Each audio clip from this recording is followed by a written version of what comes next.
हरे Krishna sir. आपका next video consultation 5 minute में शुरू होने वाला है।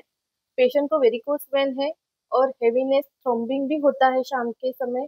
इनका मेन प्रोफेशन खड़े होने का है। मैंने डिटेल्स में उनसे बात की तो उन्होंने कहा कि उनके पैर में कोई स्वेलिंग या कोई इचिंग ऐसे नहीं है। एड़ी के ऊपर नहीं है, कुछ स्वेलिंग या इचिंग नहीं है, कोई घाव भी नहीं है। इन्होंने कम से कम 3 स्पेशलिस्ट को दिखाया, लेकिन तीनों ने लेजर करना पड़ेगा, जल्द से जल्द कर लो, नहीं तो आगे जाकर इसका अल्सर हो सकता है, ऐसे भी बताया। उन्होंने आपका विनासिल वीडियो देख लिया और जानना चाहते हैं कि ग्लू थेरेपी इनके लिए अच्छी है या विनासिल ट्रीटमेंट इनके लिए अच्छी है, ये जानना चाहते हैं। नमस्ते मिस्टर शर्मा। जैसा मैं देख पा रहा हूँ आपकी उम्र अराउंड 47 ईयर्स है। मैं बहुत ग्रेटफुल हूँ कि आपने इतना डिटेल में आपका हिस्ट्री शेयर किया है, जिससे मुझे कुछ टाइम नहीं लगा देखने के लिए कि आपको क्रॉनिक वीनस इनसफिशिएंसी है, यानी कि साधारण लैंग्वेज में वेरिकोज वेन्स, और स्टेज 2 पे है, क्योंकि आपको मोटी मोटी सूजी हुई नसें तो है, लेकिन अभी तक स्टेज 3 यानी कि स्वेलिंग नहीं पहुँचा है। एंड ऑफ कोर्स स्टेज 4 चमड़ी का कालापन, अल्सर कुछ भी नहीं हुआ है, which is a good sign. खुश हूँ कि आपको वीडियो के द्वारा पता चला कि लेज़र के अलावा आधुनिक टेक्निक्स भी है, जैसे कि वीनासील। पर फिलहाल मैं आपको यहाँ स्टॉप करना चाहूँगा और वीनासील की बात ही नहीं करूँगा। देखिए, आपको क्रॉनिक वीनस इनसफिशिएंसी स्टेज 2 पे है, सिर्फ सूजी हुई वेरिकोज वेन्स है, और इसके लिए ज़रूरी नहीं है कि आपको ऑपरेशन के लिए जाना ही है। फ़िलहाल बेस्ट इलाज मेरे हिसाब से लाइफस्टाइल चेंजेस होगा। अभी तक जो मैं देख पा रहा हूँ आपकी हिस्ट्री से, आपके डॉपलर रिपोर्ट से, और जो डिटेल में आपने शेयर किया, आपने कभी लाइफ में स्टॉकिंग्स नहीं पहनी, पूरा दिन आप एक ही जगह बैठे रहते हो, आपको एक्सरसाइज, वॉक, किसी चीज़ का टाइम नहीं मिलता। तो देखिए, ऐसे में अगर मैं आपको ऑपरेशन कर भी देता हूँ, वीनासील से पेरेंट वेन्स को ग्लू कर देता हूँ, सुपरफिशियल वेन्स को स्क्लेरोथेरेपी से केमिकल से डिस्ट्रॉय कर देता हूँ, चांसेस है कि 5 से 10 साल के अंदर या उसके बाद दोबारा छोटी छोटी बेबी वेन्स आने लगेगी, क्योंकि दोनों पैरों में 65 कनेक्टिंग चैनल्स या परफोरेटर्स होते हैं, जो दोबारा वेरिकोज वेन्स को पैदा कर देंगे वाल्व डैमेज की वजह से। क्योंकि इसका जो जड़ कारण है genetic tendency of weak valves and आपका कंटिन्यूस एक जगह बैठना और एक्सरसाइज ना करना, उसको हमने अभी तक डील नहीं किया है। मैंने आपका डाइट भी रिव्यू किया, वो भी बहुत हेल्दी नहीं है वेन्स और इन्फ्लेमेशन के लिए। तो पहले इस पे ज़रा वर्क करते हैं।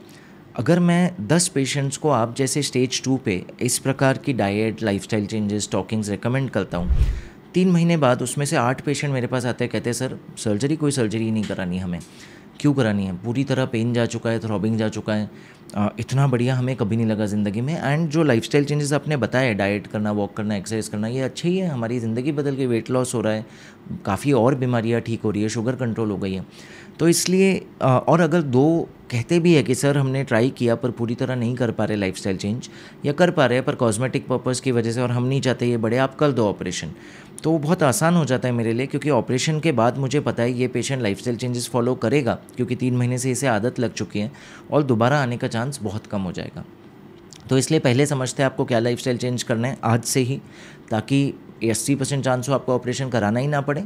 कराना भी पड़े, यू आर मोस्ट वेलकम, हम वीनासील कर देंगे, nothing against it, minimally invasive intervention है, कहीं कोई ब्लेड यूज़ नहीं है, कोई ज़्यादा साइड इफेक्ट नहीं है, और लॉन्ग टर्म लेकिन आप लाइफस्टाइल फॉलो कर पाओगे, क्योंकि आदत बन चुकी है 3 महीने में। सबसे पहला और सबसे इम्पॉर्टेंट, आपको स्टॉकिंग्स का यूज़ करना शुरू करना है। दिन में 8 से 12 घंटे आपको स्टॉकिंग पहनना ही पहनना है। सुबह उठो, नहाओ, सबसे पहले स्टॉकिंग्स पहनो। कैसे पहनना है, पहनना मुश्किल है, टाइट है, वो सब आदत लग जाएगी। ये वीडियो में मैंने दिखाया है आई बटन पे कि कैसे ईजिली आप उसे पहन सकते हो। तो स्टॉकिंग पहनना है, दिन में 12 घंटा यूज़ करना है। सोने के पहले आप उसे निकाल सकते हो, सोते समय आपको बिल्कुल ज़रूरत नहीं है स्टॉकिंग पहनने की। वैसे भी सोते समय गुरुत्वाकर्षण ब्लड को नहीं खींचता है, तो कोई दिक्कत नहीं है। सेकेंड और सबसे इंपॉर्टेंट, स्टॉकिंग के बाद आपको डेली वॉक करना है। सुबह 1 घंटा, रात को डिनर के बाद हो सके तो 15 मिनट। ये आपके वेरिकोज वेन हेल्थ के लिए बहुत अच्छा है, क्योंकि काफ मसल का पंपिंग सारे ब्लड को ऊपर पंप करेगा। दिन के शुरुआत में ही आपको एक किक स्टार्ट मिलेगा, और रात को फिर से आप सारा ब्लड ऊपर पंप करके एक फ्रेश नींद सोओगे। दिन भर का जो जमा हुआ खून है वो ऊपर चले जाएगा वापस। लेकिन सिर्फ वेरिकोज वेन्स नहीं, ये आपके ओवरऑल मेटाबॉलिक हेल्थ पे इतना असर करेगा, आपका बीपी कम हो जाएगा, आपका शुगर कम होने लगेगा, आपका इंसुलिन रेजिस्टेंस इंप्रूव हो जाएगा, पूरे बॉडी में इन्फ्लेमेशन, पेन कम हो जाएगा। बहुत सारे अनगिनत फ़ायदे इसके। मॉर्निंग वॉक और डिनर के बाद पोस्ट मील वॉक, अनलिमिटेड फ़ायदे हैं। सो ओवरऑल आपकी हेल्थ में बहुत बेनिफिट होगा। थर्ड, अगर आपको एक्सरसाइज का टाइम है तो प्लीज़ 10 से 12 मिनट एक्सरसाइज भी कीजिए। अगेन आई बटन पे डिटेल योगा वीडियो दिया है, लास्ट में वापस आपसे लिंक शेयर करेगी मेरी सेक्रेटरी, जिससे आपको पता चलेगा आपको डेली क्या फॉलो करना है। लेकिन अगर आपको नहीं टाइम मिलता है योगा का, तो एक सिंपल एक्सरसाइज कीजिए जिसे कहते हैं सोलियस पुशअप। दिन भर जब आप अपने काम में बैठे हैं या फिर ट्रैवल कर रहे हैं ऑफिस तक वापस, तो बस अपने पैर एड़ी के लेवल पे ऊपर नीचे उठाते रहिए एड़ी को। इसे कहते हैं सोलियस पुशअप। अगेन ये बहुत एक्सलेंट एक्सरसाइज है। ह्यूस्टन यूनिवर्सिटी ने रिसर्च करके बताया कि सिर्फ ये सिंपल एक्सरसाइज से 37 से 47% तक डायबिटीज़ और बीपी तक कंट्रोल हो जाता है। What to speak of varicose veins, जिसमें ये सिंपल एक्सरसाइज बहुत इफेक्टिव पंपिंग करती है एंड बहुत फ़ायदा मिलता है। इसके अलावा जब भी आपको ज़्यादा देर तक बैठना है, अगर आपके पास ऑप्शन है तो बीच में ब्रेक्स लीजिए, वॉक कीजिए। अगेन एक साइकिल टूटेगा, जो ब्लड नीचे जमा हो रहा है ऊपर पंप होगा।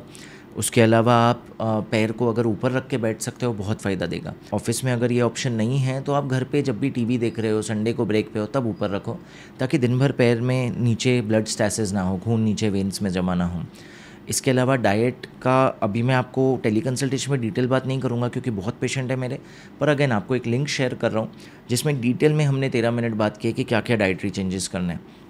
लास्टली 2 मेडिसिन मैं आपको दे रहा हूँ। एक सिंपल टैबलेट है जो कि एक बायोफ्लेविनॉइड है। ये संतरों से, हॉर्स चेस्टनट एक्सट्रैक्ट्स, टर्मरिक, इन सब से बनता है। बहुत ही फ़ायदेमंद टैबलेट है। दूसरा एक सिंपल लोशन दे रहा हूँ, हल्का सा, जो आपने वीडियो भेजा मुझे पैरों का, उसमें मैंने देखा एक एरिया में बहुत हल्का सा कालापन शुरू हुआ है, उस पर आप ये लगाइए। आयुर्वेदिक लोशन है, बहुत ज़्यादा फ़ायदा देगा। तो आई होप ये सारी लाइफस्टाइल चेंजेस आप कर पाओ। 3 महीने करके आप फॉलोअप करो, मुझे बताओ दोबारा एक वीडियो कॉल पे कि आपको कितना फ़र्क पड़ा। अगेन 80% कॉन्फिडेंट हूँ मैं कि आप बोलोगे कि सर कोई सर्जरी नहीं करानी, लेज़र क्या, वीनासील क्या, मुझे स्क्लेरोथेरेपी भी नहीं करानी, मेरे को बहुत फ़र्क पड़ गया है, 100% फ़र्क पड़ गया है। और इससे मैं आपको गारंटी देता हूँ अगले 30 से 40 साल आपका ये स्टेज बढ़ेगा नहीं और आपको कभी दिक्कत नहीं आएगी अगर आप ये आदतें डाल लो। इसके अलावा आपका शुगर, हाइपरटेंशन, सब चीज़ें कम होने लगेगी अगर आप ये डाइट, एक्सरसाइज, वॉक सब शुरू करते हो। एंड ओवरऑल थोड़ा सा मैं देख रहा हूँ आप ओबीज साइड पे हो, आपका वेट भी काफ़ी कंट्रोल हो जाएगा। सो आई होप ये पूरे कंसल्टेशन ने आपकी बहुत हेल्प की। 3 महीने बाद दोबारा मिलता है। हाँ, लेकिन अगर आप ये लाइफस्टाइल चेंजेस बिल्कुल नहीं फॉलो करते हो, वही गलतियाँ करते हो जो आप आज तक करते आए हो, तो शायद मैं आपका वीनासील नहीं करूं। जो सर्जन्स आपको लेज़र के लिए प्रपोज कर रहे हैं, आप उनसे लेज़र करवा लो, क्योंकि अगर मैं वीनासील करता हूँ और 5-10 साल में दोबारा ये बीमारी आनी है तो मुझे अच्छा नहीं लगेगा मैं किसी पेशेंट को ट्रीट करूँ जिसकी बीमारी वापस आएगी। लास्टली जो आपको डर है मन में कि लेज़र नहीं किया या वीनासील नहीं किया तो अल्सर बन जाएगा, ऐसा नहीं होता है।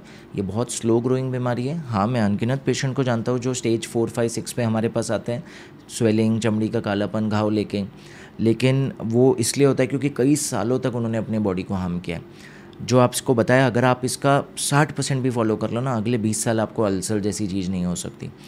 जिस दिन स्वेलिंग शुरू हुई, स्टेज 2 से आप स्टेज 3 पे गए, उस दिन हम आपको बुला के वीनासील कर देंगे। तो आप वो मत घबराओ कि अल्सर वल्सर बन जाएगा या नसें फट जाएगी। कभी अकस्मात आप स्टॉकिंग नहीं पहन पाए हो बहुत दिनों तक, प्रेशर बहुत बिल्डअप हो गया, कोई वेन फट भी गई, तो ये कोई आर्टरी नहीं है कि हथेली में जैसे कट लगा तो ब्लीड होकर मौत हो गई।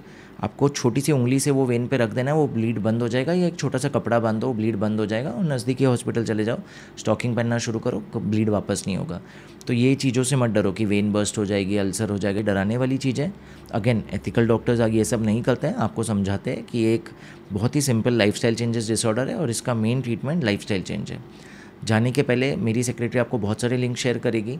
वो योगा वीडियो जो हमने आपको बताया आप एक्सरसाइज कर सकते हो, डाइट वीडियो जो जिसमें देख के आपको डाइट फॉलो करना है, स्टॉकिंग्स वीडियो जिससे देख के आपको पता चलेगा कि क्या स्टॉकिंग्स कैसे पहनना बहुत आसान हो सकता है, उतना डिफ़िकल्ट होने की ज़रूरत नहीं है। साथ में बेस्ट कंपनी भी रिकमेंड करेंगे कहाँ से आप स्टॉकिंग ले सकते हो, एंड ओवरऑल लाइफस्टाइल वीडियो कि कैसे लाइफस्टाइल चेंजेस से डेफिनेटली फ़र्क पड़ेगा। सो ऑफकोर्स जाने के पहले आपसे ये ज़रूर कहूँगा, आपको वेरिकोज वेन्स है, आप ये जानते हो। अगर आपके नज़दीकी सर्कल में किसी को leg cramps, varicose veins, ulcer है, उनसे आप हमारा जो रिकॉर्डेड टेली कंसल्टेशन वीडियो ज़रूर शेयर करें, शायद उनकी ज़िंदगी में बहुत फ़र्क पड़े। सुरक्षित रहिए, सशक्त रहिए।